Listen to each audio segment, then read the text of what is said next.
네, 이 모임은 그냥 그 글 쓴 사람들끼리 모여서 원래 그 졸업하고 나서 여태까지 글을 어떤 식으로 접근해서 쓰고 있는지, 어떤 생각하면서 어떤 글을 쓰고 있는지 그런 거 궁금해가지고 모이자고 한 거거든요. 그래서 그 평소에 비평을 쓰고 있는지, 뭐 어떤 결의 비평을 쓰는지, 이번 글 쓰면서는 어떤 생각했는지 그런 거 얘기해 주시면 좋을 것 같아요. 각자 돌아가면서 이야기를 하나요? 아니면 다현님께서 약간 사회를 봐주시는 걸까요? 아, 저는 진짜 사회 같은 게 있는 그런 걸로 생각하지 않아요. 아까 전에 그 녹화하기 전에 우리 얘기하던 것처럼 약간 그 30분 전부터 얘기하던 것처럼 그냥 하면 좋을 것 같아요. 주영이 들어와서 다시 한번 얘기하자면 그냥 잡담하려고 모인 거고 주로 글에 대해서 어떻게 생각하는지 평소에 어떤 글 쓰고 비평을 쓴다면 어떤 비평 쓰는지 그런 거 얘기해 주시면 되겠습니다. 아, 네. 늦어서 죄송합니다. 세팅에 좀 문제가 생겨서. 진짜 이거 봐 녹화하니까 다들 딱딱해지잖아요. 아무튼 저부터 그냥 얘기를 던지자면 저는 글을 평소에 조금씩은 계속 쓰는데 그 긴 글은 그 기고 요청이 올 때만 쓰고 거의 안 쓰거든요. 그래서 평소에 조금씩 쓸 때는 그냥 그 갔다 왔던 공간에 대해서 진짜 짧게 생각을 적거나 근데 그게 막 비평적이진 않고 그냥 엄청 좋았다가 거의 주인 이래서 좋았다, 저래서 좋았다, 여기가 좋았다, 이런 거. 근데, 다른 분들 중에서는 글 엄청 많이 쓰는 분도 있는 걸로 알고 있거든요. 특히 건일님. 그래서, 비평 원래 쓰시면, 이제 사실 우리가 다 건축 비평이 뭔지도 잘 모르고 쓴 것 같아요. 제 친구 중에서 아예 건축 비평가로 그 진로를 잡고 싶어 하는 친구도 있는데, 그 친구조차도, 그래서 건축 비평이 뭔지 모르겠다 맨날 이런 소리를 하거든요. 그래서 이번에 비평을 써달라고 요청을 딱 받았을 때, 다 어떤 거를 생각하셨는지, 건축 비평이 뭐라고 생각하시는지 그런 거 간단하게라도 얘기해 주시면 좋을 것 같아요. 제가 먼저 얘기할까요?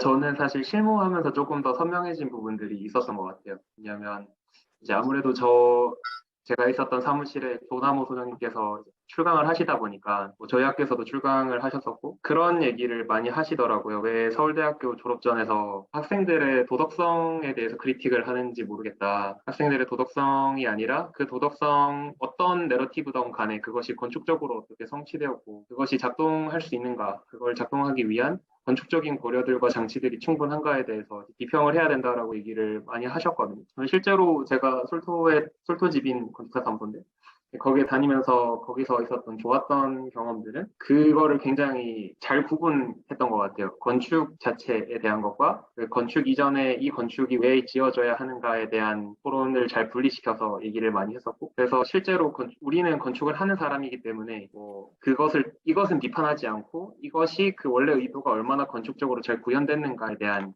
얘기를 주로 했었어요. 저도 제 비평은 쭉 보면 전부 다 앞에는 내러티브에 대한 얘기가 잠깐이고 이제 뒤에는 그게 건축적으로 어떻게 완성도 있게 구현됐는지에 대해서 비평을 하는 걸로 구성을 했던 것도 그런 이유였던 것 같습니다.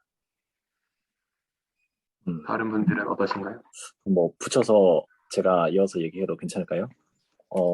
사실 이제 저도 이제 신우님한테 그 얘기를 듣고 그 조 소장님의 이제 얘기에 되게 감명을 많이 받아서 여기저기 그 얘기를 되게 많이 하고 다녔어요. 그래서 이게 크리틱이라는 게 왜 학생의 그 윤리관에 대해서 비판을 하는가에 대한 얘기를 되게 많이 했었고 저도 거기에 굉장히 공감을 많이 했었고 저도 뭐 그렇게 막 글을 많이 쓰는 건 아니고 어떻게 보면 약간 건축 비평을 하는 거를 건축 비평을 한 적이 한 번도 없는 것 같아요. 그래서 뭔가 제가 쓰는 게 있는 것처럼 보이는 거는 거의 대부분 그냥 뭔가 건축에 대한 얘기를 써본 기억이 거의 없거든요. 거의 그러니까 건축이랑 연결된 방식으로 뭔가를 쓰긴 하지만 건축가나 뭐 건축 작품이나 이런 거를 놓고 거기에 대해서 비평하거나 이런 거는 거의 안 해봤던 것 같아서 이번에 이제 이렇게 요청을 받았을 때 사실 이제 무슨 얘기를 해줘야 될지 잘 몰랐어요. 그리고 약간 진짜 좀 편하게 이야기하자면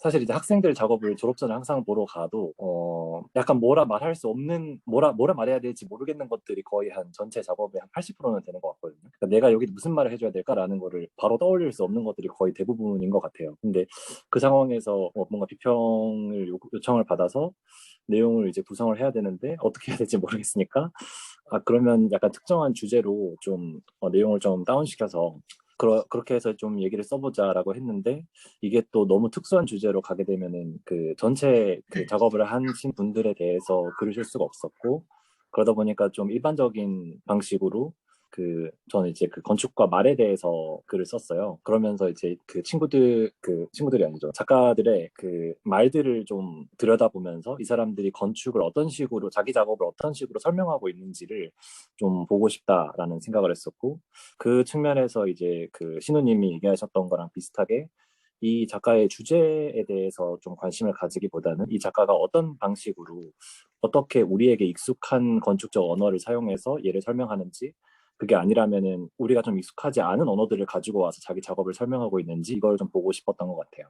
그래서 뭐 사실 좀 굉장히 어려운 이런 식으로 뭔가 작업을 비평해 본 거는 처음이라서 굉장히 어려운 일이었던 것 같고 또 약간은 솔직하게 고백하자면 이제 어떤 친구들에게는 관심이 많이 가서 좀 많이 쓰고 많이 보게 되고 어떤 친구들의 주제는 개인적으로 잘 모르겠거나 아니면 지금 또 보기에는 옛날에도 한번 몇 번 봤던 것 같은 것들이 있어서 굳이 내가 여기에 대해서 한 번 더 이야기할 필요가 있을까 하는 것들도 있어서 그런 것들이 좀 확실히 좀 밸런스 있게 제가 글을 써진 않았던 것 같아요. 네, 이상입니다.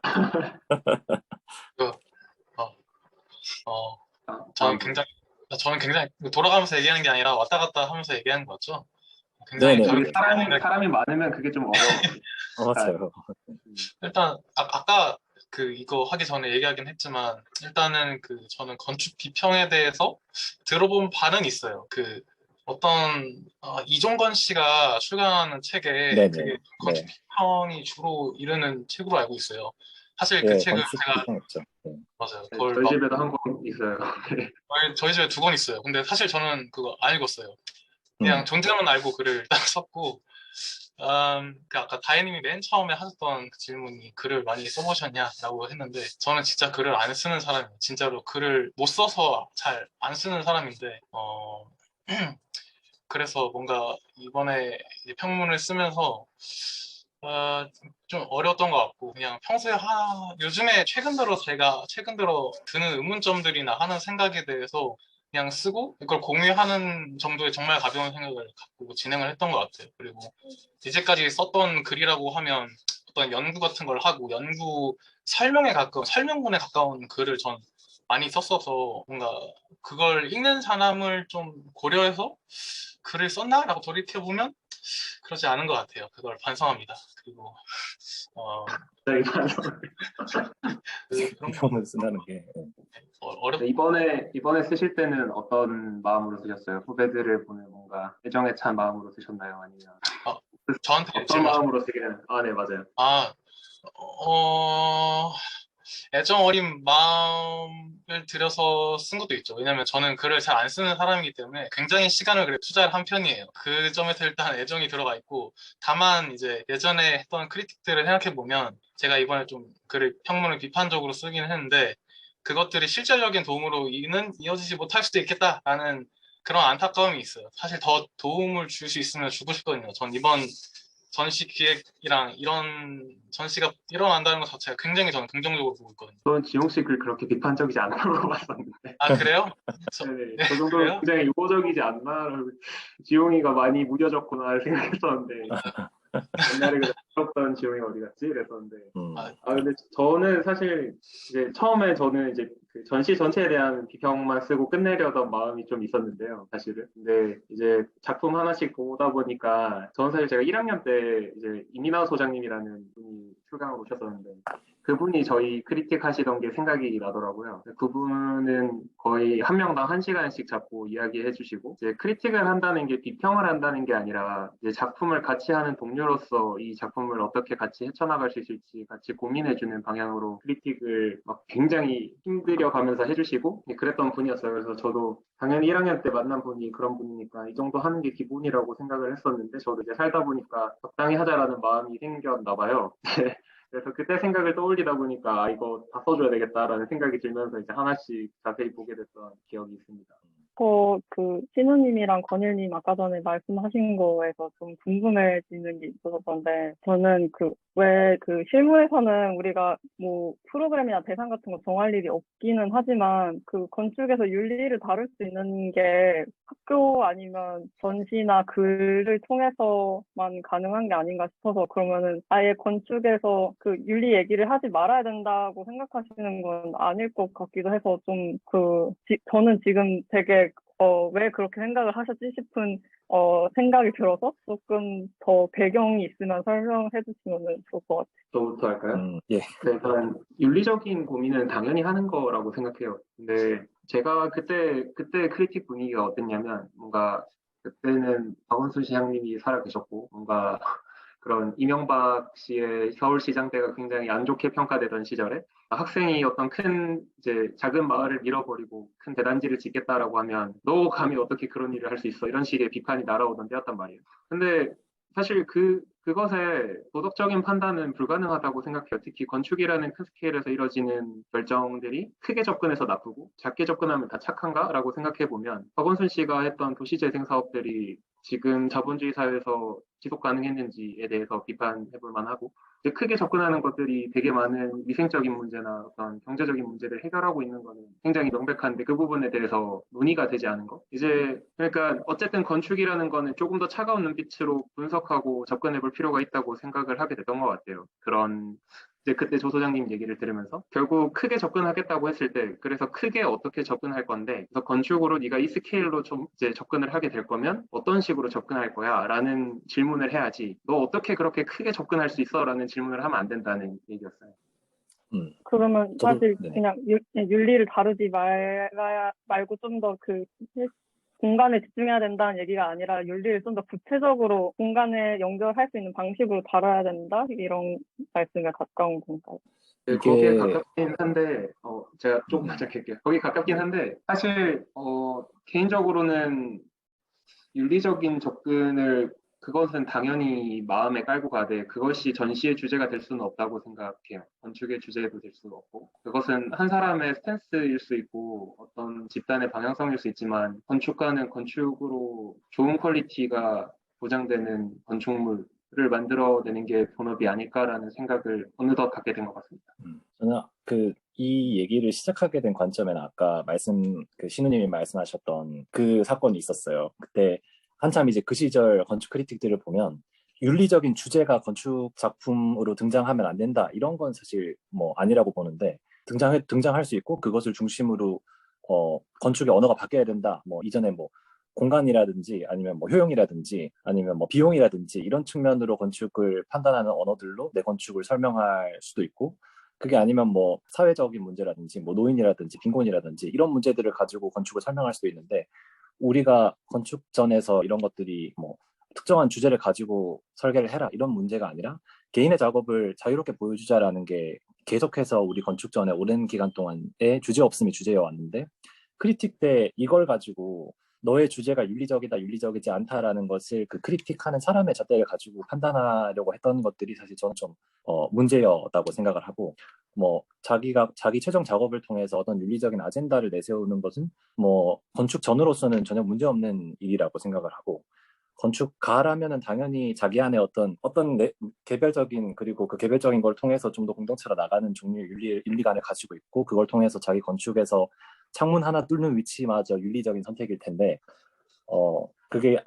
이게 신우 씨랑 저랑의 얘기에서 공통된 맥락은, 그게 이제 크리틱에서의 판단의 기준이 돼서는 안 된다라는 문제였던 것 같아요. 이런 것이 윤리적인 것이고 저런 것이 윤리적이지 않은 것이기 때문에 네 주제는 잘못됐어라는 방식의 가치 판단이 일어나서는 안 됐다라고 기억을 하고 있어요. 그때 당시의 느낌이. 그냥 예컨대 지금 생각나는 거는, 강혜성 씨가 이번에 전시를 한 걸 보면 기후유목민이라는 주제를 가지고 왔는데, 제가 거기서 비판을 했던 거는 이제 기후로 인해서 유목 생활을 하게 된 사람들을 주제로 띄워 올렸는데, 이제 그 사람들 위한 건축을 했냐라는 거죠. 그 건축물이 정말 그 사람들 위한 건축이고 그렇게 작동될 수 있냐라는 거를 질문을 해야지, 기후유목민 같은 걸 왜 주제로 가지고 오냐 하면 안 된다는, 이게 좀 가까운 것 같아요. 근데 저도 뭐 아까는 건축적인 퀄리티가 보다 중요하다고 말을 했지만, 그게 막 마감이 잘 빠지고 이런 게 아니라 정말 하고자 하는 바를 건축으로 해낼 수 있냐라는 얘기를 드리려던 거였어요. 뭔가 듣다 보니까 어떻게 보면 그 윤리적인 주제가 사실은 진짜 중요하고 그거를 건축가로서 어떻게 해야 될지에 대해 얘기를 하자 이런 얘기인 것 같네요. 맞습니다. 아, 네, 감사합니다. 좀 해결이 됐고. 문규님이랑 규영님도 글 네, 쓰면서 얘기를 어떤 생각했는지 얘기해 주시죠.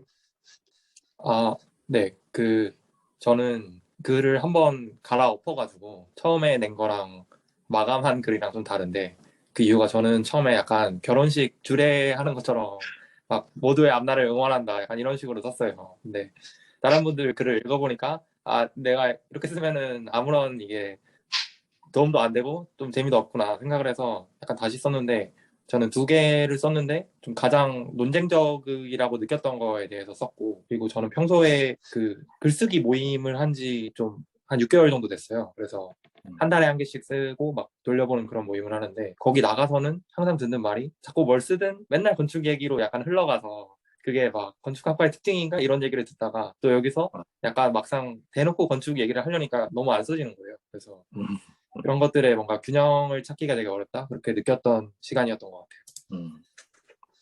여기서 주영 씨가 제일 어린가요? 네. 저랑 네. 1사학번이 여기 3명 있어요.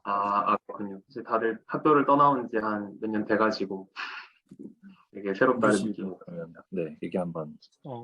저는요. 사실 비평 음소거를 끄고 저는 비평하겠다는 생각으로 글을 쓴 건 없고, 크리틱이랑 피어 리뷰는 되게 다른 거잖아요. 뭐 내용이 같을 수 있어도 그 포지션 자체가 다르니까. 저는 사실 피어 리뷰에 더 가깝다고 생각해요. 이거를 크리틱 비평을 해서 내 위치가 상대방보다 더 권력이 있는 위치가 아니라, 그냥 나도 똑같이 졸업한 지 얼마 안 된 사람이고 받는 사람도 똑같이 이번에 졸업 전을 한 사람들이니까 그냥 내 의견이 어떻고 그들의 작업들을 바라보는 저의 배경이 다른 한 사람으로서 그냥 궁금한 것들을 많이 적었고요. 그러다 보니까 평소 때 궁금하거나 생각하고 있었던 것들이랑 많이 엮어서 쓰게 된 것 같아요. 그러다 보니까 글이 좀 많이 길어지는 경향이 좀 있었던 것 같고, 네, 그렇습니다. 뭔가 그래서 뭐 개별적인 내용에 대해서 좀 더 얘기를 해보면 좋을 것 같은데, 뭐 말하신 친구들 김에 시작해 보시죠. 네, 저는 이제 사실 이제 굉장히 즉흥적으로 생각하게 된 거긴 한데, 이제 말찾기를 한다라는 생각으로 이제 작가들의 작업을 봤어요. 그래서 사실 이분들이 이제 후배라는 생각을 하지 않고 그냥 이제 내가 한 명으로서 어떤 하나의 배경을 가지고 이 사람들의 작업을 한번 그냥 이 사람들이라고 생각하고 작업을 쭉 봐보자 이렇게 생각하면서 비평문을 썼고, 그러다 보니까 이제 아마 다들 좀 비슷한 내용들이 있었던 걸로 기억을 하는데, 이제 그 졸업 전 작업들을 하나의 주제로 묶어내기가 너무나도 어렵다라는 얘기들이 여기저기 이제 비평문들에 있었던 걸로 기억을 하거든요. 근데 그럼에도 불구하고 뭔가 공통점을 찾아내고 있다라고 생각하는 것들이 있다면 어떤 게 있을까요? 저는 사실 되게 거의 모든 주제가 현재를 착하거나 현재를 지향하는 케이스가 없었다는 점이 좀 의아했거든요. 물론 그 퀴어링 더 스톤 그 안은 아마도 이제 현재 지어질 수 있을 거라는 생각은 들지만, 되게 많은 안들이 어떤 미래적인 상황이나 어떤 되게 상상적인 상황을 생각하고 많은 프로젝트가 이어졌고, 어떤 현실적인 문제를 포착해서 거기에 대해서 안을 뽑아내기보다는 현실에서도 되게 어떤 뭐 메타버스라던가 아니면 가상현실이라던가 혹은 SNS라던가 하는 주제, 특히 뭐 우리가 전통적으로 건축 혹은 공간적이지 않은 주제를 이렇게 포착해서 그걸로 작업을 했다는 게 좀 일반적인 공통점이라는 생각이 들었고, 약간 사실 퀴어링 더 스톤이라는 작품 자체도 뭔가 소위 말하는 그런 메조리티, 다 약간 대중 일반적인 건축 유형이 아닌 것들을 하려고 했다는 점에서 좀 비슷한 주제가 있지 않나 싶어요. 저는 죄송해요. 규영이 먼저 하세요. 네. 저는 이번에 전시를 오프라인에서 봤을 때 사실 메가 스트럭처가 약간 주제 같다고 좀 느꼈어요. 왜냐면은 좀 그 어느 때보다도 약간 모뉴먼털한 그런 작업이 좀 많다고 느꼈고, 근데 그런 게 뭔가 좀 졸업 전시를 임할 때 뭔가 우리가 갖는 태도랑도 약간 연관이 되는 것 같아요. 왜냐면 뭔가 좀 확실한 메시지를 던질 수 있다는 그런 생각? 그런 것 때문에 그런 길을 더 선택하게 되고, 사실 점점 더 막 작은 거를 하는 분들이 줄어든다는 그런 느낌도 많이 들고 그래서 좀 저는 메가 스트럭처를 주제로 뽑고 싶어요. 근데 갑자기 또 과거 졸업전에서 나오던 메가 스트럭처랑 느낌이 좀 다르지 않나요? 그러니까 과거의 메가 스트럭처는 되게 어떤 파워를 보여주려는 경향이 강했다면 이번에 나온 메가 스트럭처들은 되게 어떤 가상적인 상황에서 뭐랄까 뭔가 주장한다기보다는 이런 커다란 걸 할 수도 있지롱 이런 느낌의 메가 스트럭처였던 것 같아요. 그 되게 과거에 그 말씀하신 게 어떤 느낌인지를 좀 생각을 해보면 과거에는 약간 그 스트럭처 자체가 밖으로 보여지는 스트럭처의 힘을 되게 보여주는 식의 프로젝트들이 많았다면 이번에는 약간 그냥 결합되고 조합되고 더 붙고 이렇게 해서 이 스트럭처 이렇게 될 수도 있고 저렇게 될 수도 있고 그냥 나는 이 프로시저럴한 그 시스템만 제시한다라는 느낌의 프로젝트들이 꽤 많았던 걸로 기억을 해요. 근데 아마 그게 예전에 그 다혜님 졸업전도 그런 거였던 걸로 제가 기억을 하는데 맞을까요? 잘 이해를 못했어요. 어떤 왜 작은 파트들이 확장해서 넓어질 수 있는 식의 시스템을 주장하셨잖아요.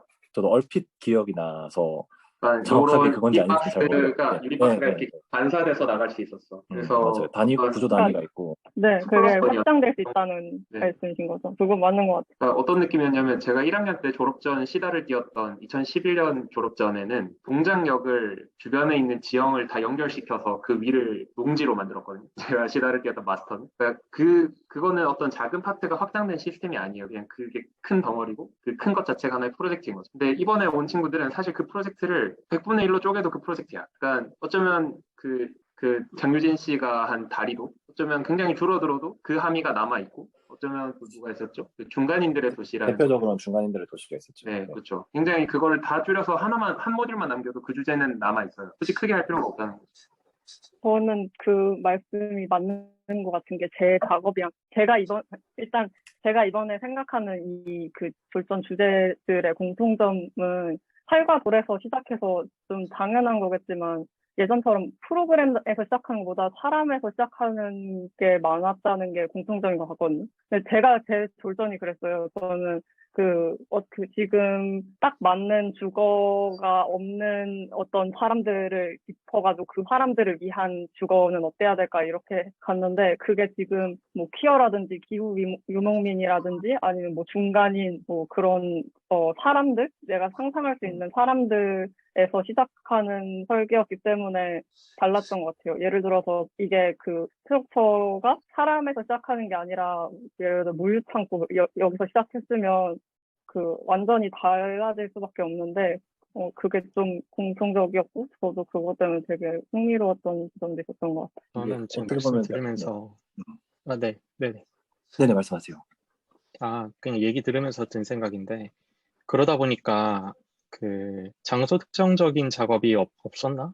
거의 없었던 걸로 기억을 해요. 이게 그런 것 같아요. 말씀하신 대로 그 안에서 어떤 룰을 정하고 그 룰에 의해서 전체 모양이 결정 혹은 이제 발전되어 나가는 방식으로 안에서 밖으로 건물이 지어지다 보니까 바깥은 어떠한 조건이지 그거에 맞춰서 뭔가 건물이 결정되거나 그러지는 않는 것 같다는 생각이 들었어요. 그냥.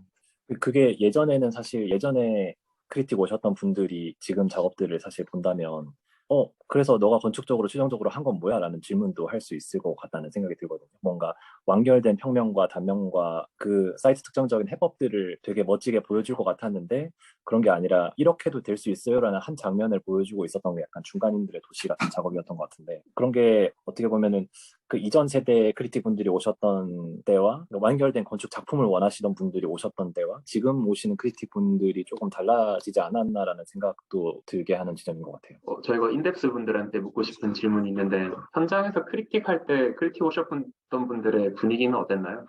사실 저밖에 없어가지고 제가 말씀을 드리면 이번에는 크리틱을 꽤 많은 분들이 오셨는데 일단 대표적으로는 조민석 소장님이 오셨고 이민아 소장님 이렇게 두 분이 메인 크리틱이셨던 것 같고 그 다음에 계속 이제 강예림 교수님이랑 친하신 분들이 뭐 이렇게 시간 되시는 분들이 계속 오고 가면서 크리틱을 계속 첨언을 해주시는 방식으로 진행이 됐었는데 저는 사실 이민아 소장님이랑 조민석 소장님을 다 처음 뵙는 거여서 그 자리에서 그분들이 어떠한 생각을 가진지 잘 몰랐고 이제 다른 친구들의 크리틱과 제 크리틱을 들어봤을 때 우선 조민석 소장님은 굉장히 자기의 매니페스토들을 말씀을 하시는 거에 좀 더 집중을 하는 느낌이었어요. 작품에 대한 엄청나게 섬세한 크리틱이라기보다는 이거를 자기가 가지고 있는 생각들이랑 엮어서 결국 자기의 할 말을 하시는 그런 느낌이었고 이민아 소장님은 되게 날카롭고 뭐랄까 저는 되게 좋은 소리를 못 들어가지고 약간 거의 울 뻔한 그런 기억이었는데 되게 현실 실현 가능한 그런 제안들을 좋아하셨던 것 같아요. 예를 들어서 지금 저희 작품들 중에는 없지만 그 이건희 선배의 그 여의도 공원 바꾸는 거 있잖아요. 나무들 이렇게 뿌려가지고 그 작품을 굉장히 좋아하셨고 그런 것처럼 뭔가 현실적으로 뭔가 지금의 문제를 바꿀 수 있는 것들 그리고 실현 가능한 것들에 대해서 평이 되게 좋았던 것 같아요. 올해 졸업전을 사실 보면 유달리 소위 이제 전원 교수님이 자주 말씀하시는 레토릭한 작업들이 많았다라는 느낌이었는데 거기에 대해서는 크리틱 분들은 뭐 별 말씀 없으셨나요? 그거에 대해서는 딱히 뭐 말씀은 없었던 것 같은데 오히려 그래서 조민석 소장님 대부분 좋아하셨던 것 같아요. 그런 레토릭들을. 그리고 그렇게 어떤 졸전들이 대부분 그런 경향성을 가지게 된 계기가 애초에 강예린 교수님이 살과돌이라는 책을 가지고 이 졸전 주제를 설정을 하셨기 때문에 그랬던 거 아닌가라는 생각이 들어요. 저는 이제 강예린 교수님만 수업을 들었는데 그 살과돌이라는 책을 읽으면서 어떤 구절을 따올 수도 있고 아니면 거기서부터 굉장히 많은 생각들이 파생이 될 수 있는데 그런 다양한 생각들을 다 약간 보듬어 주시고 오히려 더 아예 고정 뭐 엄청나게 다른 방향으로 나갈 수 있는 네네네 그렇게 약간 응원을 해주셔가지고 그런 레토릭들이 다양해진 게 아닌가. 제가 그 레토릭한이라는 말이 사실 이해하기가 되게 어려웠던 것 같은데 그때 이제 전원 교수님이랑 이제 4학년 때 수업을 하면서 약간 그런 단어들을 되게 많이 쓰셨던 걸로 기억해요. 이게 현실적인 것에 묶여 있지 않고 굉장히 자기가 하고 싶은 주장을 보여주는 방식으로 작품을 한다라는 페이퍼워크에 가까운 작업을 한다라는 걸로 저는 이해를 했거든요. 네.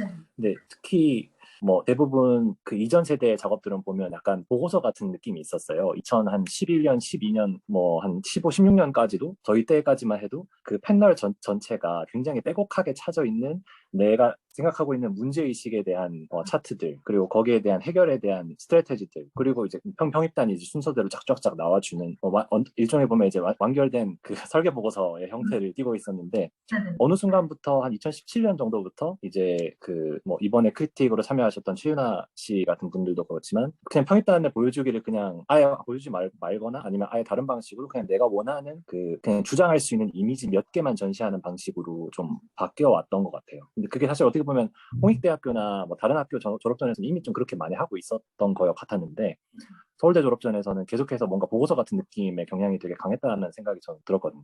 혹시 다른 분들은 어떻게 생각하실까요? 생각해보니까 저는 개인적으로 그 당시에 졸업전을 보면서 굉장히 지루하다고 생각했어요. 개인적으로는 이게 사실 저는 졸업전이기 때문에 좀 더 실험적이고 제대로 실패해야 된다고 생각을 하는 편인 것 같아요. 만약에 현실적으로 지어질 수 있는 걸 잘해서 끝냈으면 그건 사실 그 크리틱 분들이 이미 할 수 있는 게 아닐까라는 생각도 사실 들어요. 뭐 그런 생각도 들었고 그럼에도 제가 좀 그리운 점이 있다면 그 프로젝트 아래에 이렇게 논문이 하나씩 있었던 기억이 나요. 프로젝트만 하면 끝나는 게 아니라 앞에 논문이 있는데 저는 그 논문 보는 게 너무 재밌었고 그 사람들이 어떤 리서치를 했었고 지금 패널에서 좀 읽을 수 없는 것들이 많았다라는 게 저는 그 당시가 그리운 점 또는 그게 어쩌면 뭐 학풍이 있으면 좋은지는 모르겠는데 학풍이었다? 라는 생각이 드는데 지금은 많이 없어진 것 같아요.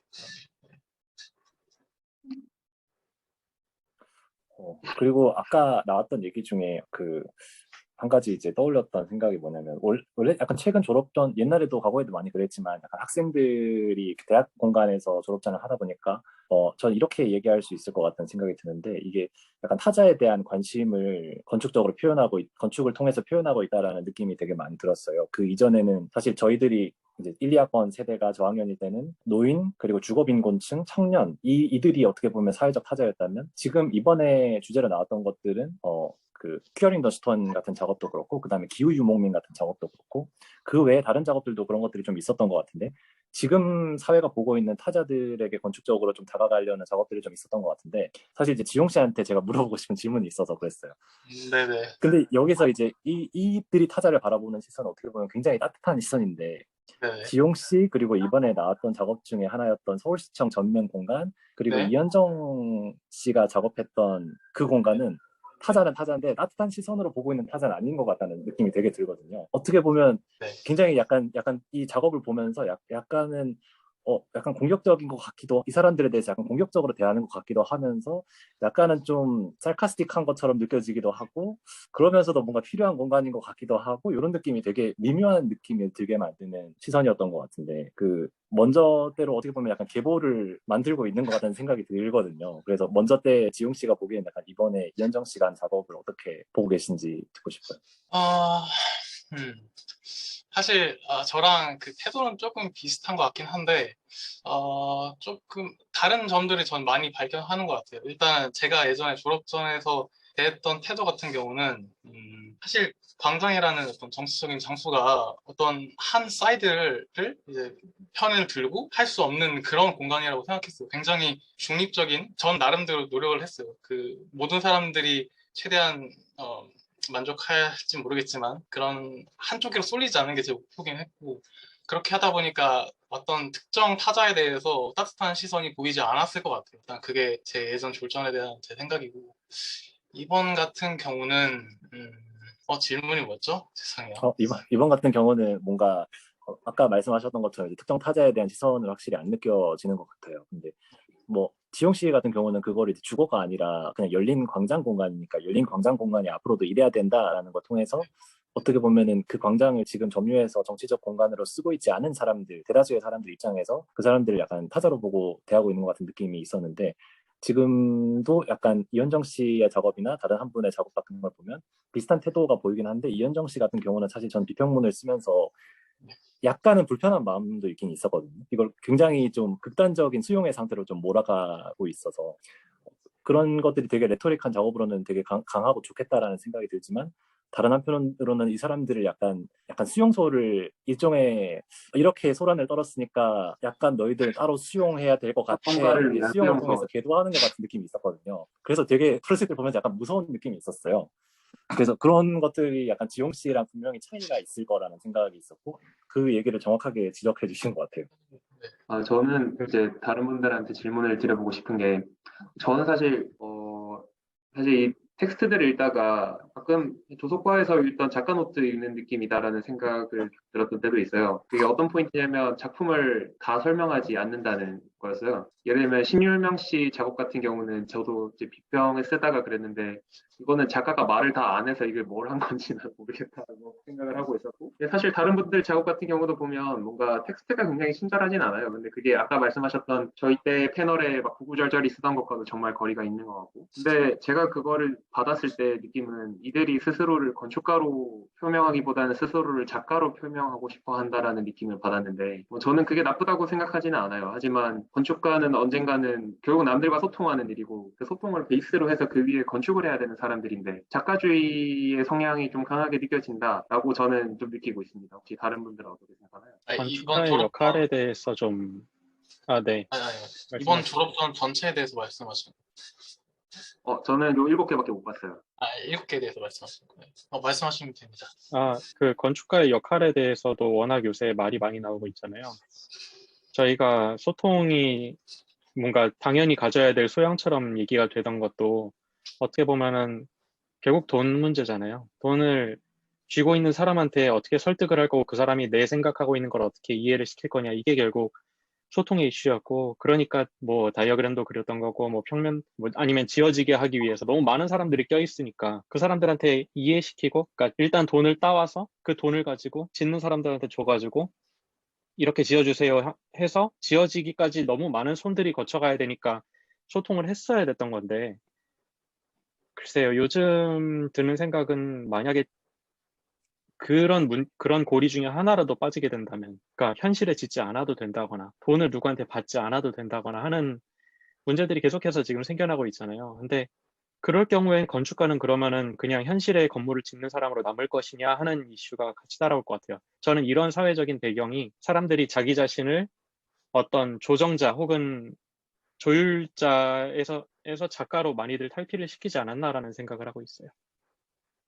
그게 괜찮을까요? 저는 사실 작가로 아까도 말씀드렸던 것처럼 작가주의로 빠져나가는 것에 대해서 문제가 있다고는 생각하지는 않지만, 작가로 저도 예술 공부를 했지만 작가가 되지 않은 이유가 있겠죠. 왜냐면 결국 사회에서 사람들과 함께 살고 일하고 뭔가를 받고 뭔가를 주려면 내 얘기만 해서 될 게 아니라 상대방의 얘기를 듣고 거기서 맞춰나가는 것들이 있어야 되잖아요. 근데 미대에서 크리틱을 해도 그런 친구들이 있어요. 절대 남의 얘기를 안 듣는 친구들이 있단 말이죠. 근데 거기서도 뭘 하진 않아요. 네 인생이니까 그렇게 하라고. 근데 저는 사실 제가 이현정 씨 평에도 그렇게 썼는데 이현정 씨 작품이 사실 저는 미대생의 입장으로 보면 굉장히 탁월한 내용 전개와 결과물이라고 생각합니다. 하지만 건축가로서 후배를 바라볼 때는 건축의 문제로 돌아와서 몰입하고 집중을 해봤으면 좋겠다라고 생각을 해요. 근데 아까 웅규님이 말씀하신 것처럼 사회 현상이 바뀌고 있는 것도 사실이긴 한데 제 생각에는 그 스텝이 없이 작가로 넘어가는 것이 마치 우리가 근대 없이 현대로 넘어온 것처럼 뭔가 미싱 링크를 가지고 다음 단계로 넘어가는 상태가 돼서 다음 단계로 넘어갔을 때 그렇게 좋은 생산자가 되지 못할 것 같다는 생각을 하고 있어요. 그래서 그런 맥락에서 작가주의로 학생들이 계속해서 끌려가는 것이 좋은지에 대해서 질문을 해볼 필요가 있다. 아까 레토릭한 작품들이 주로 많이 나온 것 같다라는 권일님 말씀이랑도 좀 연관이 있습니다. 저 여쭤보고 싶은 게 있는데 그 작가주의라고 하신 거가 조금 더 그거에 대해 좀 더 듣고 싶어가지고 일단 작가주의를 어떻게 정의하고 있냐라는 얘기인가요? 네, 왜냐면 저는 그게 약간 그 경계가 좀 되게 정의하기 어렵다고 느끼기도 하고 그리고 그 다음 단계 그러니까 뭔가 단계를 건너뛰고 간다고 느낀다고 하셨는데 그게 어떤 말씀인지 좀 더 들어보고 싶어요. 저는 사실 이번 전시 주제에도 관심이 가졌던 이유기도 하고, 우리가 얼마나 소통을 잘 하고 있는지, 얼마나 소통을 위해서 노력하고 있는지, 그리고 얼마나 상대방의 어떤 공격성에 대해서도 받아들일 준비가 되어 있는지에 대해서 항상 의문을 가지고 있습니다. 네. 그래서 제가 사실 점점 느끼고 있는 거는 서로 공격적인 크리틱을 안 하고 있거든요. 제가 학교를 다닌 한 8년 동안의 기간에 제가 느꼈던 것은 어느 순간부터 서로에 대한 공격적인 크리틱을 점점 안 하게 되는 상황이 왔어요. 근데 그러고 왔을 때 어떤 학생들이 점점 작가주의를 지향하게 됨으로써 발생했던 거는 논의가 덜 된 작품이 나온다는 거예요. 어떤 스스로의 주장과 연관이 있는 건축물이 나오긴 하는데 그 건축물이 보다 여러 사람들의 의견을 종합한 뭔가가 나오지 않고 그냥 내 자의식이 건물이 된 결과물들이 점점 더 많이 나오더라는 거예요. 근데 결국에 우리가 내 컴퓨터에 3D 모델링 만들어서 집어넣는 거야. 그렇게 해도 되는 일이지만 우리가 가상 공간에든 어떻게든 공공의 일을 함으로써 우리가 살아갈 거잖아요. 근데 그렇다고 한다면 우리가 계속해서 그런 일로 5년을 보내는 거는 문제가 있다라고 저는 생각을 하고 있어요. 그리고 작가주의와 어떤 건축가로서의 태도를 선명하게 규정 짓는 것은 힘들지만 제가 생각하는 작가주의와 건축가의 태도 차이는 스스로를 계속해서 설득하느냐 아니면 다 말하지 않느냐의 차이라고 생각하거든요. 근데 물론 어떤 순간에는 결정적인 걸 숨기고 이야기하지 않음으로써 자신의 작품을 극대화시킬 수 있지만 우리가 서로 동료라고 생각한다면 저는 사실 정말 치부까지 드러내서 봐놓고 사실 같이 얘기할 수 있어야 된다고 생각하는데 그거를 대화할 수 있는 방법이 점점 없어지고 있어요. 저는 그게 제일 안타까운 부분이라고 생각합니다. 그러면은 작가주의가 문제라기보다는 그런 대화가 없는 상황에서 작가주의가 팽배하는 게 문제라는 거네요. 네, 그게 더 정확한 말인 것 같습니다. 동의합니다.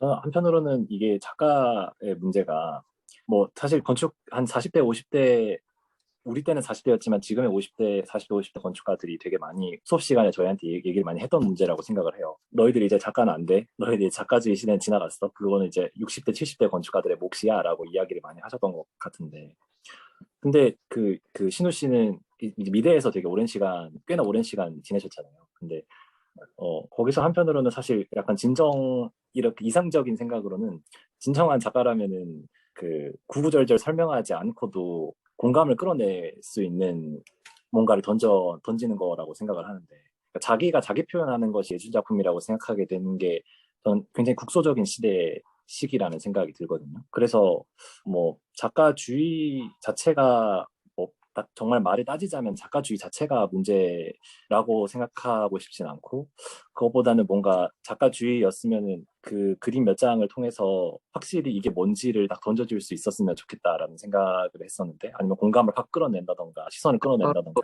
충실하지 않다는 말인가요? 저는 이제 이게 무슨 생각을 제가 아마 제 비평에도 썼던 걸로 기억하는데 저도 비슷한 문제를 겪고 있었고 제 졸업전에 생각해보면 이게 최종적으로 이 작품이라고 제가 이미 말을 하고 있잖아요. 최종적으로 이 작품이 어떤 식으로 전시될지, 어떤 방식으로 어떻게 보일지를 고민했다기보다는 그냥 1, 2, 3, 4학년 동안 했던 것 중에 가장 멋있고 익숙한 방식으로 표현했다라는 생각을 전 하거든요. 내 작업이 이렇게 보여지기 위해선 이런 뭐 평입단이 아니라 연속된 투시도를 통해서 표현됐어야 돼라던가, 뭐 내 작업이 이렇게 읽히지 않기 위해선 나는 영상으로 처음부터 끝까지 건물을 보여줄 거야라던가, 그렇다기보다는 어떻게 보면 조금은 뭐 엑소노메트릭이라던가 좀 더 이제 멀리서 좀 바라보게 되는 투시도라던가, 뭐 또 뭐가 있을까요? 뭐 연속된 단면 같은 것들은 몇 가지 있었던 걸로 기억하는데, 이게 약간 보여지는 방식이 제대로 연구되지 않으면 작가로서 작가주의라고 이야기하기가 쉽지 않다라는 생각을 저는 해요. 그런 점에서 저는 약간 건축전 작업을 하면서 사실 그것까지 요구하기에는 저는 좀 무리가 있다는 생각이 좀 들고, 만약에 그렇게 표현 방식에 대한, 자기 작업의 표현 방식에 대한 연구를 하게 된다라면 사실 크리틱 내내 하면서 교수님이 너 작업은 평입단으로 보여주면 안 되고 이렇게 보여줘야 돼라고 크리틱하는 경우를 저는 한 번도 경험해 본 적이 없거든요.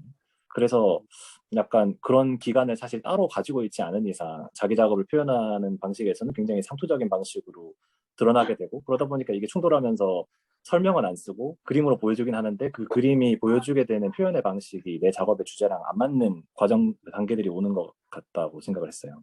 네. 뭐 아까 말씀하신 것처럼 저는 미대에 한 3년 정도 있었던 것 같은데 확실히 좋았어요. 좋고, 왜냐면 자기 표현을 분명하게 할 수 있고 그 표현에 대한 어떠한 제약도 없고, 그동안 거쳤던 많은 시행착오를 통해서 건축가에 돌아왔을 때 조금 더 제 주장에 대해서 해야 할 것과 하지 말아야 할 것을 잘 알게 되었다고 생각합니다. 제가 생각했을 때 해야 할 것을 알게 된 것 이상으로 중요했던 거는 굳이 전시로 하지 말아야 할 것도 잘 알게 되었던 것 같은데, 제가 사실 처음에 미대 갔던 게 하도 교수님들이 막 사실 되게 복잡한 시대였다고 생각해요. 막 작가주의 하지 말라고 하면서 너네 작가처럼 안 하냐라고 계속 뭐라고 하던 시대였기 때문에 어느 순간 좀 화가 났던 것 같아요. 그래서 작가가 뭐야? 이러면서 이제 미대를 가던 거죠. 근데 이제 가면서 교수님들이 말하던 작품과 아티스트라는 것은 실제와 좀 다르구나라는 거를 좀 느꼈고, 그래서 그 세계와 건축의 세계는 오히려 좀 극명하게 분리될 수 있다라는 걸 경험을 하고, 돌아와서는 오히려 표현적인 거를 제외하면 건축과 예술을 섞지 않으려고 했던 것 같아요. 그러면서 오히려 건축이라는 분야를 조금 더 선명하고 강하게 제 마음속에는 만들었던 것 같고, 이제 거기에 집중하면서 계속 살아왔던 것 같습니다만, 지금 건축학과에서 건축이라는 것이 도대체 무엇으로 이야기되고 있는가가 사실 저는 전시를 보는 내내 궁금하던 질문이었습니다. 어떻게 얘기되고 있을까요? 근데 우리끼리 얘기해도 되는 건가요? 그 질문에서 제일 곤란하게 했던 작업이 하나 있어서 그거를 좀 얘기하면 좋을 것 같아요. 조준하 씨 작업이 있었거든요.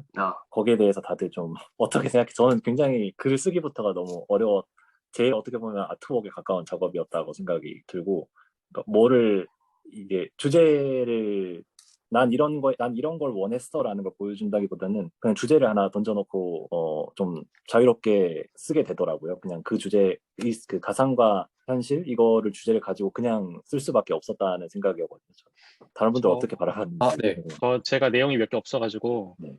제가 조준하 씨 글에 대해서는 두 줄 썼다 한 줄을 그러니까 두 문단을 썼다 한 문단을 지웠어요. 그 내용 중에 지워진 한 문단은 한 줄인데, 캐스팅, 현실, 가상과의 관계, 공간을 인지하는 방법, 와이어 메쉬, 무아래 모두 너무 자기적이라는 느낌이 끝이에요. 그러니까 무슨 얘기냐면은 제가 느끼기에는, 물론 설명을 다 못 들은 것도 있지만, 왜 어떤 생각 과정을 거쳐서 이거를 이렇게 만들고 저거를 이렇게 끼워 넣어서 내가 원하는 결과물이 여기까지 나오게 됐는지를 이해할 수 없었어요. 이해할 수 없는 건지 그 내용이 없는지는 모르겠는데, 그냥 내가 하고 싶어서 한 거는 분명 아닐 거라고 저는 생각하지만 그 과정에 대한 설명이 좀 있었으면 좋겠어서 저는 내용을 많이 못 썼어요. 네.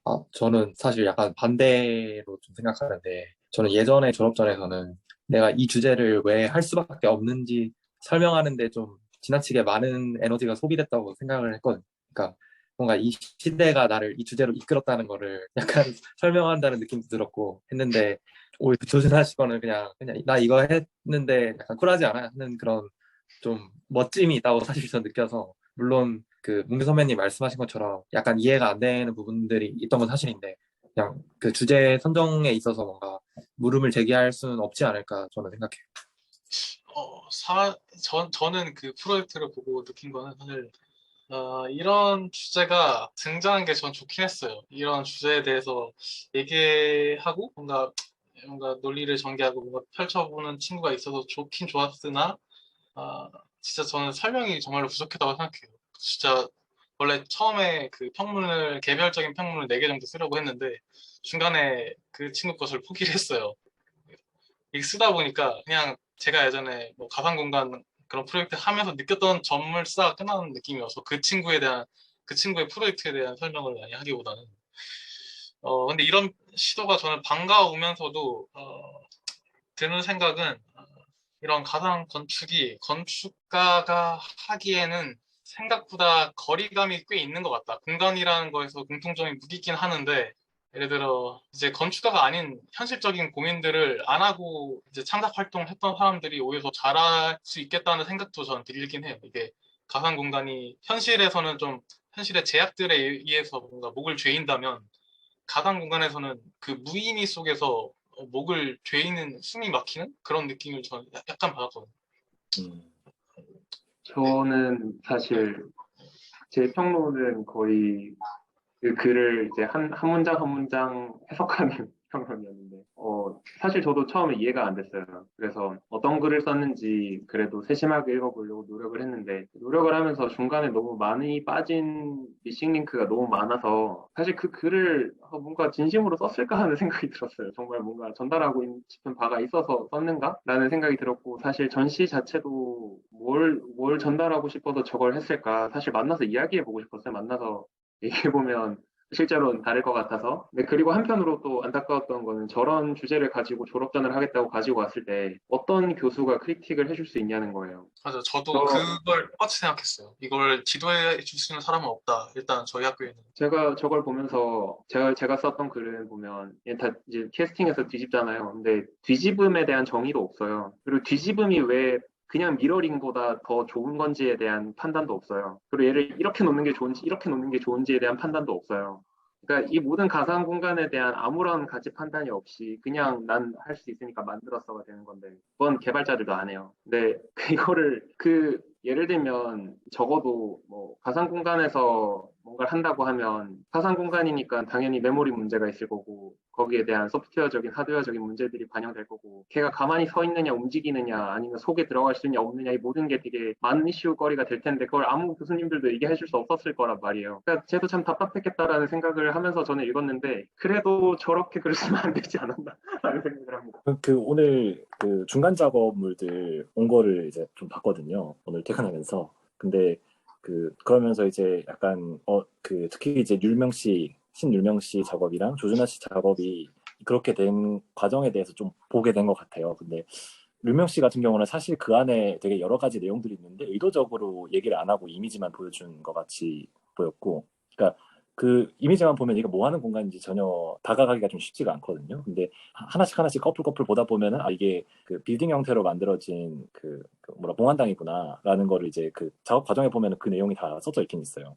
근데 준하 씨 작업 같은 경우는 계속해서 본인이 그 가상과 현실 간의 문제를 좀 철학적으로 고민해서 그 고민에 대한 결과물을 어떤 식으로든 좀 던져내고 싶었다라는 느낌이 있긴 있어요. 근데 노트 안에서 사실 계속해서 이제 이 문제를 가지고 씨름하고 있는, 가상과 비현실이라는 주제 자체를 가지고 굉장히 씨름하고 있는 모습들이 많이 보였고, 그 안에서 어떻게 보면 저는 이제 제가 굉장히 흥미로워할 만한 단어들도 몇 가지 찾았다고 생각해요. 특히 뭐 판타지 같은 문제들. 그래서 사실 준하 씨랑은 이 작업 자체를 놓고 한번 준하 씨라는 사람과의 대화가 되게 그 과정이 어떤 과정이었는지, 어떤 고민들이 있었는지에 대해서 좀 더 얘기를 들어보면 좋지 않았을까라는 생각을 했었어요. 저도 한 말씀 드리면, 저도 사실 이제 같이 뭐 중간 크리틱, 최종 크리틱 같은 걸 받았지만 사실 그때도 그 교수님들의 크리틱이 어떤 도움이 되는 방향으로 하기보다는 그분한테 그래서 이거 현실에 지어지는 거야? 많은 거야? 뭐 어떻게 할 거야? 약간 이런 식으로만 크리틱이 계속 진행이 됐었던 걸로 기억을 해요.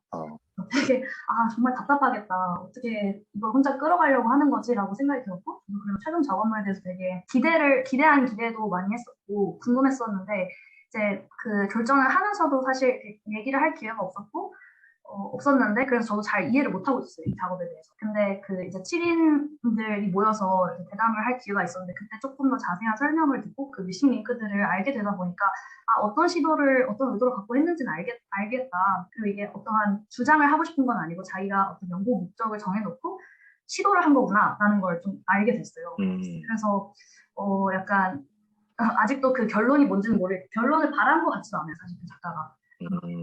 또 그렇게 보였어요. 네네. 그래서 저도 맨 처음에 되게 가상 쪽에 관심이 많아가지고, 제가 이규성 교수님 반이었다가 강림 교수님 반으로 팀플을 하면서 옮겨지게 된 건데, 가상에 관련된 주제를 가지고 이규성 교수님 반에서 첫 번째 이제 발표를 했었는데, 되게 반응이 안 좋았거든요. 그래서 어쩔 건데, 이규성 교수님은 계속 현실에서 실무를 오랫동안 하신 분이시다 보니까, 그래가지고 되게 풀이 많이 꺾였는데, 도준하 씨도 이규상 교수님 반에서 계속 했거든요. 되게 많이 헤맸겠다. 그리고 본인도 그렇게 말을 했고 해서 저도 어떠한 시도로서 봤을 때는 굉장히 훌륭한 작품이라고 할 수 있겠지만 어떤 완성도나 별로운 게 도달하지는 못하지 않았나. 그리고 알기 힘들지 않았나 다른 사람들에게 라고 생각이 들긴 합니다. 저는 여기 계신 전에 네. 네네. 사실 말씀하세요. 프로젝트가 되게 안타깝다고 생각을 했던 게 제가 전에 아마 요 책을 가지고 설명을 한 적이 안 나오네? 안 나와요. 한 건인가요? 네네. 네. 네. 아마 가지고 지금 졸업전을 한 사람들 대상으로 수업을 한 적이 있다고 알고 있어요. 강연을. 그래서 혹시나 정혜욱 선생. 네. 그 둘이 얘기를 주고받을 기회가 있었는지는 모르지만 있었다면 그래도 어떤 식으로 보여줄지에 대해서는 좀 더 낫지 않았을까라는 생각이 들고 네. 네, 저는 사실 한편으로 되게 많은 학생들의 작업은 여기서 끝일 테지만 조준하 씨는 거기서 더 작업을 할 수 있을 거라는 생각을 맞아. 그게 사실 저는 맞아요. 가장 큰 차이고 그래서 조금 더 만나보고 얘기해보고 싶은 이유가 그것이 겁니다.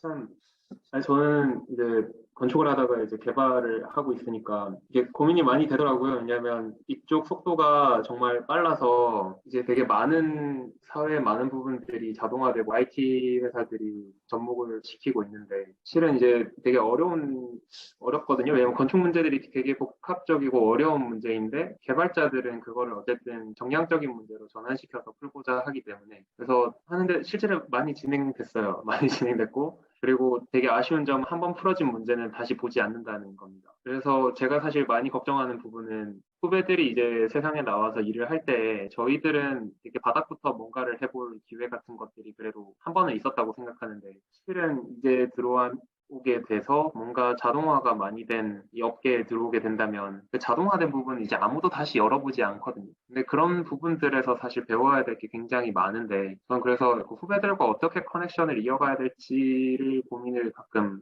하고 있어요. 사실 신우 형님의 걱정이 어떤 의미일지 대충 전 느낌이 오는데요. 그래서 이번에 평문도 사실 그런 식으로 적긴 했어요. 네, 굉장히 네. 저는 되게 얘기를 많이 해야 될 거라고 생각하거든요. 네, 맞아요. 진짜로. 아니 이게 지금 작가주의 이런 거 할 때가 아니야. 막 지금 막 멋있는 척하고 이런 거 할 때가 아니에요. 지금 막 휴가로 일단 긴장해야 될 것 같아요. 저는 진짜 솔직하게. 지금 막 내가 지금 모르겠는 거 다 털어놓고 빨리 얘기하고 해야 되는데 막 나 이런 거 할 줄 아는데 나 되게 멋있지 이런 거 할 시간이 별로 없다니까요. 그래서 나는 엄청 많은 얘기를 하고 엄청 세세한 것들까지 다 얘기해가면서 같이 놀고 해야 된다고 생각하는데 그게 안 되니까 너무 안타깝습니다. 그런 기회장을 신우 형님이 많이 만들어주세요. 저도 거기 뛰어가고. 네, 한편으로는 이게 지금 신우님이 계시는 그쪽 업계랑 다르게 약간 완전 건축계는 아직까지도 자동화의 자자도 없는 세계라고 저는 생각이 들거든요. 이게 약간 쉽사리 세대가 바뀌지 않고서는 쉽사리 바뀌지 않을 거라는 생각이 되게 들어요. 그러니까 규모 검토도 고려해야 될 문제가 너무 많고 지자체마다 자치법규도 막 가지고 있어가지고 근데 그런 문제뿐만 아니라 이게 약간 일반적인 법적 방식을 피해가는 게 약간 아뜰리에의 소질이다 보니까 저게 진짜 법적으로 규모 검토 잘해라는 아뜰리에들은 대부분 보면 약간 언어로서 해석할 수 없는 것들을 만들어서 이제 벗어나가는 방식으로 면적을 더 확보하잖아요. 근데 그런 게 있다 보니까 이게 계속 약간 사람의 아이디어를 계속해서 짜내는 방식으로 진행이 되고 있다라는 생각이 저는 요즘 많이 하고 있습니다. 그래서 사실 약간 지금 계속 이제 평면을 그리고 있는 입장에서는 그 시대가 대체 언제 올까 너무 왔으면 좋겠다라는 생각을 되게 하고 있거든요. 갑니다. 올까요? 아니 뭐 그렇게 빠르진 않아요. 왜냐하면 되게 말씀하신 대로 이 업계는 되게 크고 많은 책임 소재와 법적인 문제들이 얽혀 있기 때문에 쉽지 않은데 예를 들면 저희가 이번에 미국 쪽에 뭐 하려고 조사를 하다 보니까 그런 게 있더라고요. 이 평면 그대로 지으면 허가 안 받아도 된다라는 평면 같은 게 있더라고요. 네, 국내에도 근데 있는 걸로 알고. 네. 뭐 그런 게 만약에 나중에 좀 더 발달돼서 이 로직대로 지으면 허가 안 받아도 된다라는 게 나올 수도 있잖아요. 근데 이제 그런 것들이 점점 생각한 것과 다르게 오는 것 같아요. 그러니까 저희는 마치 건축가를 대체할 인공지능이 등장할 것 같지만 실은 시장 자체가 변화하면서 많은 게 변화하지 않을까라고 생각하거든요. 그래서 어떻게 바뀔지는 몰라요. 그런데 오기는 올 것 같습니다. 되게 그래야 될 거, 이거 너무 얘기가 좀 크리틱이랑은 좀 거리가 멀어지는 것 같긴 한데, 인구수가 줄어들기 때문에 그래야 될 거라는 생각을 되게 좀 하고 있었어요. 일할 사람, 일시킬 밑에 직원이 없기 때문에. 근데 지을 저는 필요도 이제 없어지지 않을까요? 그렇기도 하죠. 어떤 캐드도요? 사람이 줄어드니까. 근데 이런 상황에서 우리가 후배들이랑 가질 수 있는 관계가 뭘까라는 생각을 하면서 사실 이 평론을 진행하기도 했는데, 뭐 예를 들면 아까 크리틱으로 오셨다니까 이민아 소장님 같은 경우에서 그분이 학생들한테 보여줬던 애정은 정말 어마어마하거든요. 그분은 처음 왔을 때 저희를 학생으로 안 보고 거의 동료로서 봐주고 크리틱을 해주는 분이셨다고 저는 생각하는데, 내가 지금 그런 열정으로 건축 크리틱을 얘들한테 해주는 게 과연 맞을까? 라는 생각도 하고, 또, 그러니까 저는 사실 뭐 어깨가 바뀔 거다 이런 것보다도 후배들과 어떻게 관계 맺기를 하는 것이 우리에게 건강한 미래가 될까? 최근에 기사 보니까 이제 서울대가 약간 학과제를 폐지하고 약간 모두가 과가 없는 상태로 입학하게 하는 걸 해보겠다라고 하는 이상한 소리를 들었는데, 그렇게 되면 정말 선후배 관계가 없어집니다. 그게 정말 가야 할 길인가 그런 생각도 들고요. 제가 너무 말을 어영부영하게 했으니까 다른 주제로 넘어가 보시죠.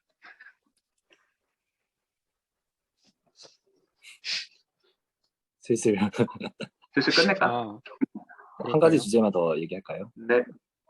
그러면 저 여쭤보고 싶은 게 있는데 학교 다닐 때 전 졸업 전시를 보고 막 그걸 비평하던 거라고 그다음에 졸전을 하고 졸업을 하고 보는 거랑 느낌이 되게 많이 다르다고 생각하거든요. 그래서 그런 것들에 대해 뭔가 다른 분들은 어떤 생각을 가지시는지 좀 들어보고 싶어요. 그래서 그리고 한 가지 더 보태면은 이번에 그 강예림 선생님 그 코멘트 받은 것 중에 시다들이 비평에 참여하면 좋겠다 이런 의견이 있었는데 저는 네. 그게 되게 좋은 생각이라고 느껴서 네네. 네, 의견을 들어보고 싶습니다. 다른 분 먼저 하시면 좋을 것 같아요. 그 질문이 정확히 두 가지였는데, 질문은 하나는 졸업 전 끝나고서 보는 게 어떠냐는 거였죠. 그냥 학생일 때 비평하던 거랑 뭔가 어떤 차이가 있는지 느끼시는 차이가 있는지 궁금하다는 거였어요. 저는 솔직히 막 사람이 졸업 전을 한다고 무슨 전직 퀘스트 한 것처럼 막 새로운 스킬이 생기고 이렇다고 생각 안 하거든요. 그냥 졸업을 하면은 한 거고, 스튜디오 5-1을 끝낸 거잖아요. 뭐 거기에 막 거창한 막 졸업 건축 설계 스튜디오 이런 거 붙어 있는 거 아니잖아요. 그냥 졸업 전은 스튜디오 5-1인 거고, 거기서 뭔가 특별한 걸 얻어갈 수는 없겠지만, 그래도 굳이 차이점을 찾자면은 졸업 전 일하는 압박감에 스스로를 조금 더 많은 거를 보고, 그리고 남이 정해주지 않은 커리큘럼으로 가는 경험 자체 정도의 차이는, 그 정도 경험치 차이는 있을 것 같은데, 졸업전 자체가 뭐 특별히 뭘 줬다고 생각하진 않아요, 저는. 그래서 지금 태도 자체도 그냥 졸업전 스튜디오 5-2 마저 들은 사람인 거지, 그 뒤로 제가 저는 대학원을 안 갔으니까 대학원을 간 것도 아니고, 특별히 건축에 대해서 그냥 제가 책 읽는 거, 뭐 어디서 그냥 주워 들은 거, 생각한 거, 그 정도의 차이만 있는 사람인 거지, 거기서 막 2차 전직을 끝낸 무슨 성기사 같은 사람이 될 거라고 생각하지 않거든요. 질문이 우빈님께서 졸전을 어떻게 생각하시느냐보다도 졸전 어떻게 졸업하고 나서 보니까 졸업전이 어떻게 보이느냐가 질문이었죠. 그래서 요만큼의 차이밖에 없지 않나.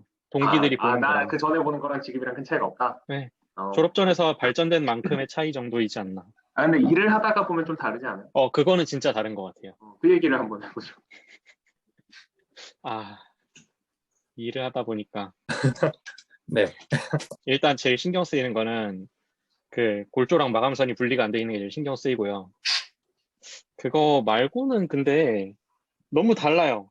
그러니까 오히려 지금 이번 전시가 현실적 건축으로 지어지는 거를 목표로 하고 있는 프로젝트가 없어서 저는 그때랑 비슷한 것 같아요. 만약에 지금 와서 뭐 비용이 어떻고 비용을 절감하고 뭐 사람들을 어떻게 설득해서 이만큼의 실현 가능한 프로젝트를 짓겠다는 프로젝트가 있었으면은 저는 거기에 대해서 조금 뭐 다른 시각이 있을 것 같은데 이번 자체가 좀 유난히 그런 건지 아니면 앞으로 계속 그럴 건지는 모르지만 저는 주제상 크게 현실적인 다르지 않은 것 같아요. 건축적인 마감이라던가 아니면 실무적인 부분을 건드린 작품이 거의 없었던 것 같아서 저도 사실 문규 씨랑 비슷한 생각을 하긴 하는 것 같아요. 왜냐하면 확실히 실무를 시작하고 나면 이제 이 건축으로 내가 주장하는 것보다 건축으로 주장하기보다는 주장한 것을 건축으로 어떻게 잘 마무리 짓는가가 더 중요해지는데 그러면 건축이라는 거는 되게 실질적인 문제를 많이 안고 있는 무거운 덩어리니까 그거를 잘 이 위치에 앉혀서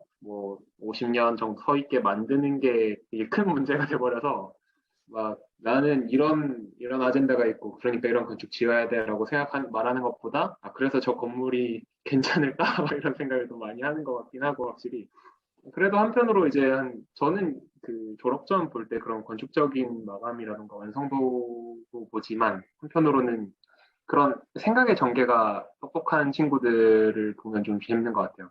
저는 이번에서 사실 이현정 씨 작업을 굉장히 재밌게 봤습니다. 그 생각의 전개와 스터디하는 방식과 그것으로 향해가는 결론까지가 꽤 흥미로운 작품이었다고 생각해요. 저는 졸업전 이번에 이제 제가 그 마지막에 이제 썼던 비평문의 내용이 그러니까 언어가 건축으로 변환된 언어가 잘 없다라는 내용이었는데 저는 이제 그러면서 제 작업을 계속 이제 떠올렸던 게 뭐 주제는 다들 좋은 주제들을 잘 선택을 하는 것 같은데 그거를 이제 건축으로 변환하고 그걸 보여주는 과정에서 제대로 된 레프레젠트하는 방식을 선택하지 못했다라는 거를 생각을 되게 많이 했어요. 그래서 저 졸업전이 이제 끝나고 나서 다시 그걸 반추해 봤을 때는 나는 왜 이 모형을 이런 식으로 보여줬을까라는 것과 나는 왜 굳이 그렇게 상투적으로 엑소노메트릭을 터트린 방식으로 얘를 보여줘야만 했을까? 뭐 이렇게 평입단을 막 보여주는 방식이 아니라 그냥 완전히 다르게 내가 원하는 것만 건물이 드러나지 않더라도 내가 주장하고자 했던 시스템만 잘 보일 수 있는 방식으로도 제시할 수 있었을 텐데라는 생각을 되게 많이 했던 것 같아요. 그래서 표현이 제대로 내 언어로 내가 말하지 못하고 있었다라는 느낌이 되게 강했고 그런 것에서 좀 후회를 많이 느낍니다. 그리고 뭐 실무적인 얘기를 이제 어쩔 수 없이 굉장히 공감할 수밖에 없는데 사실 실무를 한 10년, 20년 하다가 크리틱하러 가면 머리가 멍할 것 같다는 느낌이 너무 강하게 들어요. 이게 학생들이 이렇게 가져오는 것들이 아무것도 마음속에 와닿지 않을 것 같다는 느낌이거든요. 정말 그 도면에서 문제밖에 안 보이고 모든 것들이 해결해야 될 문제와 거기에 대한 솔루션으로밖에 보이지 않는 상황이 되게 오게 된다는 생각이 들어요. 전 그래서 사실 제 저학년 때 저를 크리틱해 주신 분들께 굉장히 감사함을 느끼고 있어요. 그때도 어떻게든 그걸 끌어내서 뭔가 말을 해주려고 하셨으니까. 그런데 그때 막 모형 불태우고 막 그랬을 때. 네, 제가 모형을 불도 지르고 그랬는데 뭔가 와닿게 해드리려고 불도 지르고 그랬었죠. 건일 씨 말 듣다 보니까 건일 씨는 되게 건축가의 엔드 프로덕트가 도면과 드로잉이라는 거를 되게 중요하게 생각하는 것 같아요. 그게 엔드 프로덕트가 도면과 드로잉이 아니었으면 좋겠다라는 게 더 큰 것 같아요. 거기에 되게 주제를 되게 관심을 기울이고 있는데 왜 나도 계속 액션이랑 도면과 드로잉, 단면이랑 이런 상투적인 방식으로 계속해서 최종을 그림을 만들려고 했을까라는 게 약간 후회가 되는 것 같아요. 그래서 약간 지금도 어떻게 보면 좀 상투적인 표현 방식들이 반복되고 있다라는 생각이 들어요. 그래서 그게 이제 저는 이제 어떻게 보면은 그 비평문에서는 그게 약간 사용하고 있는 언어의 문제다라는 이야기로 끌고 들어가긴 했는데 제가 이제 졸업전을 다시 보고 다시 한다면 약간 주제에 대해서는 조금 제쳐두더라도 좀 다른 방식으로 표현하는 거에 좀 신경을 많이 썼을 것 같다는 생각을 해요. 한편으로는 그 언어가 아니면은 크리틱을 받기 힘들다라는 문제가 있을 거라는 생각이 들어요. 준하 씨처럼 제시하게 되면 아마 크리틱하는 사람들이 뭐를 가지고 자기가 비평을 해야 되지라는 다른 언어를 내가 갑자기 가져오니까 엄청나게 당황할 거라는 생각이 들거든요. 오히려 그런 것들을 좀 졸업전 때 내가 해봤으면 어땠을까라는 생각을 합니다. 실무를 하는 건축가 말고 건축학자가 필요한 시점이라고 들리네요. 저는. 개인적인 입장으로는 약간 크리틱 때 순수하게 이론을 하는 사람이 얘기를 하러 온다면 어떨까라는 생각을 저는 예전부터 좀 많이 했던 것 같아요. 정말 이렇게 레토릭한 작업들이 많이 나올 것 같으면 어떻게 보면 실무하는 건축가들이 아니라 뭐 남성택 교수님이나 뭐 장영순 교수님이나 백진 교수님이나 이런 분들이 오셔서 좀 내용들을 조금 더 앞으로 너가 이런 주제에 관심이 있으면 이런 것들을 좀 더 봐라라고 이야기해 줄 수 있는 사람들이 좀 온다면 좋지 않을까라는 생각을 되게 합니다. 저는 약간 자기 분야에 꼭 건축 이론가가 아닐 수도 있다고 생각해요, 사실. 그냥 다른 분야 사람들도 많이 와서 이야기하고 의견을 주고 할 수 있으면 좋겠는데, 왜냐면 그걸 넘어가려는 노력을 하는 게 정말 중요하다고 생각하거든요. 제가 뭐 지금도 찐또배기 개발자는 아니지만 개발자들끼리 얘기하는 언어가 있고 그 언어들 속에서 배울 수 있는 것들이 분명히 있거든요. 그리고 이제 개발자들이 CEO가 많이 되는 세상이다 보니까 그들의 언어가 세상에 등장하고 있고 이런 상황인데 여튼 저는 조금 더 다양한 분야의 사람들과 소통할 수 있는 방법을 계속해서 찾아야 되지 않나라고 생각을 하고 있고요. 근데 그게 학과를 없애는 건 아니다라고 저는 생각을 해요, 개인적으로. 주영 씨의 과거 작업에 대해서 어떻게 생각하나요? 저 사실 그 주영 씨를 불러놓고 따로 이제 대담을 할 계획이었었어요, 원래는. 주영 씨의 작업에 대해서 되게 궁금했었거든요. 그 주영 씨가 쓰고 있는 언어들 어떻게 보면 일반적인 언어들은 아니었다라는 생각이 들어요. 졸업전 때 하셨던. 그래서 지금 주영 씨의 과거 졸업전을 어떻게 보고 있는지 듣고 싶습니다. 저는 약간 부끄러워요. 네, 저도 그래요.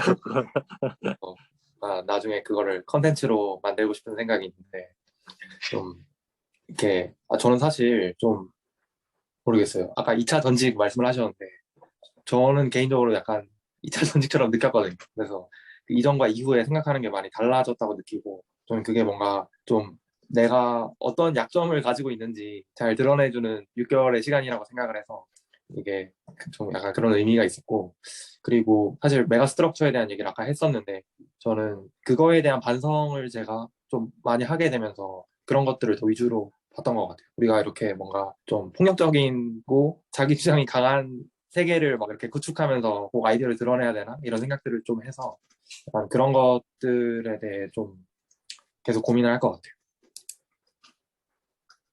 그러면 약간 그때 당시에 본인의 작업이 약간 폭력적이었다고 평가하시는 건가요? 네. 어떤 의미에서 폭력적인 거죠? 궁금해서. 어떤 그냥 저는 지하를 막 엄청 뚫고 내려가서 내 맘대로 좀 약간 하고 싶은 것들을 넣는 약간 그런 걸 했는데 그게 좀 생각해 보니까 좀 약간 내 할 말을 막 큰 목소리로 하는 그런 거였다고 생각하고 사실 약간 시대에 좀 탓을 하자면은 제가 졸전할 때는 진짜 얘기를 아무도 안 했어요. 왜냐면은 코로나가 막 시작될 무렵에 그 뭔가 줌에 대한 그런 적응도도 좀 낮았고 뭔가 서로의 작업에 대해서 얘기하는 시간이 거의 없었기 때문에 진짜 그냥 내가 3월에 생각한 거를 3개월 동안 해서 6월에 딱 보여주는 약간 그런 졸전이었어서 진짜 가장 각자 할 만한 졸전 연도가 아니었나 저는 그렇게 좀 평가하고 있습니다. 네. 이제 뭐 슬슬 마무리를 하면 되나요? 진님이 약간 마무리 멘트를 해주시면 좋을 것 마무리 같아요. 멘트 뭐할 게 없는데 홍보를 해도 될까요 혹시? 네네. 네, 보여주세요. 네, 제가 링크를 다혜님은 이미 인덱스랑 한번 다이얼로그 형식으로 대화를 나눠주셨는데 여기 계신 모든 분들도 한 번씩 1대1로 저희가 다이얼로그를 한번 해보고 싶다는 욕심이 생겨서 다이얼로그 예시를 한번 보여드리고 나중에 또 기계인을 연락드려서 다이얼로그를 진행해도 되는지 한번 여쭤보고 싶었습니다. 아직 저희가 전시가 조금 미뤄졌기 때문에 글을 조금 수정을 할 시간이 늘어난 것도 있고 만약에 혹시 더 댓글 같은 걸로 서로 피드백을 주고받으시면 그렇게 할 시간이 있을 것 같아서 네, 글을 좀 수정을 하셔도 될 것 같습니다. 네, 알겠습니다. 와주셔서 감사합니다. 네. 너무 재밌는 자리 만들어주셔서 감사합니다. 네, 감사합니다. 감사합니다. 드라이브 보다 보니까 일이 점점 커지는 것 같아요. 원래 진짜 맞아. 일이 점점 안 하고 많아지는 것 같아요. 있었는데 되게 욕심이 자꾸 많아지다 보니까 좀 제대로 하고 싶어서 26일까지는 좋은 것 같습니다. 마무리해보겠습니다. 뭔가 잘 진행되고 있는 것 같아서 되게 저도 보면서 되게 기뻤습니다. 참여해주셔서 감사합니다. 교수님 같은 말을. 그리고 저도 사실 아직 졸전 끝난 지 얼마 안 돼서 제 작품에 대해서 반추해볼 시간이 그렇게 많지 않았는데 그 선배님들 쓰신 그 평문들 보고 좀 생각할 거리가 너무 많아져서 너무 감사드리고 네, 그렇습니다. 저는 쓰다가 멈췄어요. 너무 길어져갖고. 적어주셔도 좋습니다. 그러면 네, 그럼 네. 오늘 좋은 밤 감사했습니다. 되시고 네, 출근을 위해서 네. 다들. 네. 출근하러 갑시다. 안녕. 수고하셨습니다. 네, 수고하셨습니다. 안녕.